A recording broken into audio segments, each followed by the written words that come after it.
Hey all, మీకు headache ఎక్కువగా వస్తుందా? ప్లేస్ని బట్టి ఎందుకు వస్తుందో చెప్పొచ్చు. Number 1, tension headache. ఇది నుదుటి మీద అండ్ టెంపుల్ రీజియన్లో అంటే కంటి పక్కన వస్తుంది. ఇది స్ట్రెస్ వల్ల, ఎక్కువ ఆలోచించడం వల్ల, సరిగ్గా నిద్ర లేకపోవడం వల్ల వస్తుంది. Number 2, migraine. ఇది ఒక సైడ్ అంతా వస్తుంది. ఇది ఎక్కువసేపు స్మెల్ చూడడం లేదా స్ట్రాంగ్ స్మెల్ చూడడం వల్ల వస్తుంది. నిద్ర లేకపోవడం, స్ట్రెస్ వల్ల కూడా వస్తుంది. Number 3, sinus headache. ఇది నుదుటి మీద, కంటి చుట్టూ అండ్ నోస్ బ్రిడ్జ్ ఏరియాలో వస్తుంది. ఇది జలుబు చేయడం వల్ల లేక సైనస్ వల్ల వస్తుంది. Number 4, cluster headache. ఇది ఒక సైడ్ నుదుటి మీద అండ్ కంటి నొప్పిలా వస్తుంది. కొన్నిసార్లు చంపల దగ్గర కూడా వస్తుంది. ఇది ఎందుకు వస్తుందంటే బ్రెయిన్ క్లాక్ డిస్టర్బ్ అవ్వటం, ఆల్కహాల్, స్మోక్ వల్ల, ట్రైజమైనల్ నర్వ్ ఎక్కువగా యాక్టివేట్ అవ్వడం వల్ల, బ్లడ్ వెజల్స్ పెద్దగా లేదా చిన్నగా అవ్వడం వల్ల వస్తుంది. Number 5, hyper tension headache. ఇది తల మొత్తం లేదా తల వెనకాల వస్తుంది. ఇది బీపీ ఎక్కువ అవ్వడం వల్ల వస్తుంది.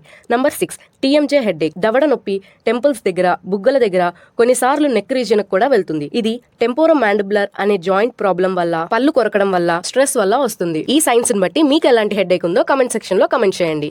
ఇంకా ఇలాంటి ఇన్ఫో కావాలంటే like, share, comment and subscribe to our channel ocean of info and join in these waves. Bye guys.